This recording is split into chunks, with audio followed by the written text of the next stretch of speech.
মানে 5ই আগস্টের পরে বা 5ই আগস্টের ওই সময়টাতে আপনি আসলে সিলেট সীমান্ত দিয়ে বোরকা পরে পালিয়ে গেছেন, বোরকা সাদ্দাম বলেও অনেকে বলছে। এই বিষয়টা থেকে আপনি কোনো প্রতিক্রিয়া দিবেন? ঠিক নয়, এই বিষয়টা ঠিক না বলে বলছেন।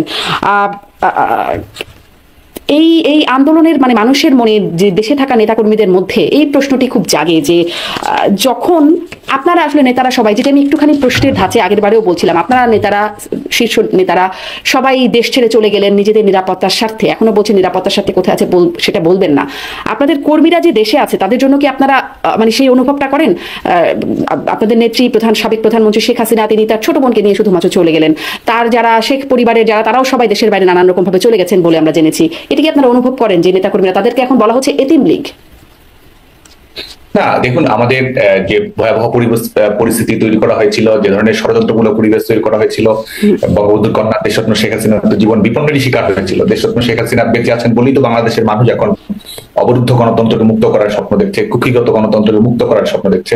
একজন সাংবিধানিক ধারাবাহিকতা, আইনের শাসন যেন সুপ্রতিষ্ঠিত হয়, সেই লক্ষ্যে বাংলাদেশের মানুষ যে স্বপ্ন দেখছে, বাংলাদেশের মানুষ যে এই অবৈধ সরকারের সমস্ত ধরনের নির্যাতন নিষ্পেষণের বিরুদ্ধে সুদৃঢ় ঐক্য গড়ে তোলার কথা ভাবছে, প্রতিবাদ প্রতিরোধে ইস্পাত দৃঢ়ভাবে সংগ্রামীকে এগিয়ে নেওয়ার কথা ভাবছে, এটা সম্ভব হয়েছে একমাত্র দেশরত্ন শেখ হাসিনার জীবন বেঁচে যাওয়ার কারণে। আচ্ছা, আপনি তাই বলছেন, কিন্তু আপনারা কি এই বিশ্লেষণটা করেছেন যে আপনাদেরকে আসলে পালাতে কেন হলো? আপনাদের কাছে ছিল, আপনারা ছাত্রলীগের একটা বিশাল বাহিনী ছিল, আপনারাই বলেছেন যে আপনারা ফু দিলে 5 মিনিটও দাঁড়াতে পারবেন আন্দোলনকারীরা, আপনারা বলছেন যে এটা শেষ দেখে ছাড়বেন। আপনাদের ওবায়দুল কাদেরের তখন বক্তব্য আমরা শুনেছি, তিনি বলেছেন যে এই আন্দোলন দমনের ছাত্রলীগই যথেষ্ট। তারপরে আসলে কি হলো? কেন আপনারা যথেষ্ট হলেন না? আপনারা তো হলেন না, পুলিশ, আইন শৃঙ্খলা বাহিনী, সেনাবাহিনী সবই ছিল, আপনাদের বিরাট বাহিনী ছিল, তারপরেও কেন আপনারা আসলে সফল হলেন না? প্রথম কথা হচ্ছে যে এই আন্দোলনটি একটি ইস্যু ভিত্তিক আন্দোলন ছিল, যে বিষয়ে আমরা সবসময় কথা বলেছি, কোটা ইস্যু, যেখানে শিক্ষার্থীরা কোটা সংস্কার, কোটা সমস্যার সমাধান চেয়েছে, এবং যেই সমস্যার সমাধান আসলে আওয়ামী লীগ সরকারের 2018 সালে সরকারের প্রজ্ঞাপনের মাধ্যমে নিশ্চিত করেছিল কোটা ব্যবস্থা বিলুপ্তির মাধ্যমে। পরবর্তীতে এটি একটা আইনগত প্রক্রিয়া, একটি উচ্চ আদালতের একটি রায়, বিশেষ করে রিটের প্রেক্ষিতে উচ্চ আদালত এক ধরনের নির্দেশনা দেয় এবং সরকারের প্রজ্ঞাপনকে বাতিল বলে ঘোষণা করে। সেই প্রেক্ষিতে সরকার পক্ষই কিন্তু আন্দোলনকারীদের সঙ্গেই ছিল, সরকার পক্ষে আদালতে লড়েছে। বাংলাদেশ ছাত্রলীগের সাংগঠনিক অবস্থান সেটি হচ্ছে যে আমরা সুস্পষ্ট হয়ে বলেছি, কোটা সংস্কারের দাবিতে আমরা ঐক্যবদ্ধ ছিলাম, কোটা সংস্কারের দাবিতে আমরা মিছিল করেছি, মিটিং করেছি। কোটা সংস্কার ইস্যুকে কেন্দ্র করে বাংলাদেশের সংশ্লিষ্ট সকল মন্ত্রণালয়ের কাছে আমরা বক্তব্য তুলে ধরেছি, সেটা আইন মন্ত্রণালয় হোক, জনপ্রশাসন মন্ত্রণালয় হোক, সেটা অ্যাটর্নি জেনারেলের অফিস হোক।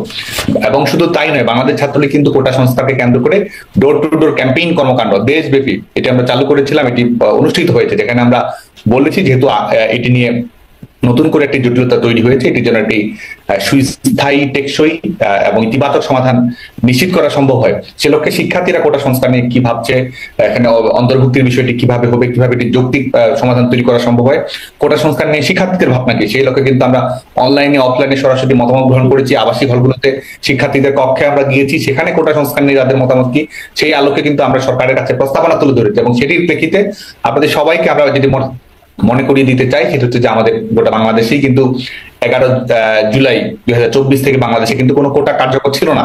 যখন হাইকোর্টের রায়ের উপরে যখন স্ট্যাটাস কো প্রদান করা হয়, স্থিতাবস্থা প্রদান করা হয়, প্রকৃতার্থে বাংলাদেশে 11 জুলাই 2024 পরে কোনো কোটা কার্যকর ছিল না। 2018 সালের প্রজ্ঞাপন 2024 সালের 11 জুলাই থেকে কিন্তু পুনর্বহাল হয়। সে কারণে কিন্তু এটি স্পষ্ট যে আন্দোলনের যে সফলতা, এই আন্দোলনের যে হ্যাপি এন্ডিং হওয়ার কথা ছিল, এই আন্দোলনের যে এক্সিট হওয়ার কথা ছিল, সেটা কিন্তু 2024 সালের 11 জুলাইয়ের মধ্যে এটি সমাপ্ত হওয়ার কথা ছিল, কারণ শিক্ষার্থীদের ইস্যু ভিত্তিক সমস্যার সমাধান হয়েছে।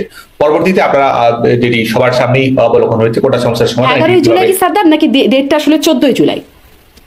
না, 11 জুলাই হাইকোর্টের রায়ের পরিস্থিতি অবস্থা প্রদান করা হয়। 14 জুলাই আপনি যেটি বলছেন, এই কোটা সংস্কার ইস্যুকে কেন্দ্র করে একটি ভিন্ন খাতে প্রবাহিত করার জন্য রাজাকার ইস্যুটি সামনে নিয়ে আসা হলো, এবং আপনি দেখবেন যে 1 থেকে 14 তারিখ গোটা বাংলাদেশে কিন্তু রাজাকার ইস্যুটা সামনে আসলে কে নিয়ে আসলো? হ্যাঁ, এটি তো ইতিমধ্যেই সবার কাছেই পরিষ্কার, বিশেষ করে বাংলাদেশের ছাত্র সমাজের কাছে এটি পরিষ্কার কিভাবে বঙ্গবন্ধু দেশরত্ন শেখ হাসিনার বক্তব্যকে বিকৃত করা হয়েছে, বিভ্রান্তি ছড়ানো হয়েছে, এবং আন্দোলনকারীদের দিকে আন্দোলনকারীদের উস্কে দেওয়ার জন্য এই পরিবেশ পরিস্থিতি তৈরি করা হয়েছে। সাদ্দাম, আমরা দেখছি যে আপনারা ট্রাম্প আসাতে আওয়ামী লীগের মধ্যে বেশ একটা খুশি বা সন্তুষ্টি, সেটি আসলে কেন? ট্রাম্পের উপরে কিসের ভরসা? বাংলাদেশে অনেকেই আন্দোলনকারীদের অনেকেই ট্রাম্প লীগ বলে এখন এটাকেও ট্রল করছে। বাংলাদেশের আওয়ামী লীগের দেশরত্ন শেখ হাসিনার সবচেয়ে বড় শক্তি হচ্ছে বাংলাদেশের জনগণ।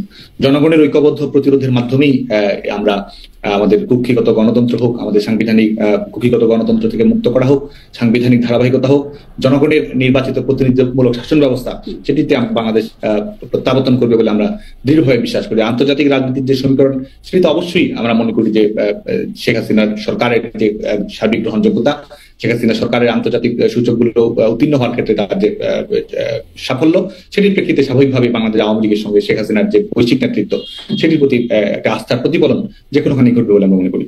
আচ্ছা, মানে বাইডেন প্রশাসন থাকলে সেই আস্থার জায়গাটা খুব হচ্ছিল না, যেটি ট্রাম্প প্রশাসন আসলে হবে বলে আপনারা মনে করেন? আমরা কিন্তু আবারও বলছি যে এটি প্রথম কথা হচ্ছে যে জনগণই সংগঠনের সবচেয়ে বড় শক্তি এবং জনগণই এখানে নেতৃত্ব প্রদান করবে। পারিপার্শ্বিক রাজনৈতিক অবস্থা যাই ঘটুক না কেন, এই গণতান্ত্রিক আন্দোলনের বিজয় সুনিশ্চিত, এবং যারা অপশক্তি রয়েছে, যারা সাময়িকভাবে হয়তো মনে করছে তারা বিজয়ী হয়েছে, তারা আসলে বিজয়ী নয়, বরং গণতন্ত্রকে বিজয়ী করেই জনগণের শক্তিতে, অভ্যন্তরীণ শক্তিতেই আমাদের জনগণ ঘুরে দাঁড়াবে, সংগঠন ঘুরে দাঁড়াবে এবং অপশক্তিকে মোকাবেলা করবে। সাদ্দাম, আপনি খুবই দারুণ সুবক্তা। আপনি আপনার বক্তব্যের মধ্যে আসলে অনেক কিছু আমি খুঁজে পাচ্ছি না, যে প্রশ্নটা করছিলাম সেই প্রশ্নটা কোথায় চলে যাচ্ছে। আপনাদের পরিকল্পনার কথাটা আমি জানতে চাচ্ছিলেন। আপনি বলছেন বিচারিক প্রক্রিয়ার কথা। সাংগঠনিকভাবে আপনাদের কেমন পরিকল্পনা সামনে? বাংলাদেশ ছাত্রলীগ এই মুহূর্তে আপনি জানেন যে গোটা দেশব্যাপী আমাদের নেতাকর্মীরা জুলুমের শিকার, নির্যাতনের শিকার, নিষ্পেষণের শিকার।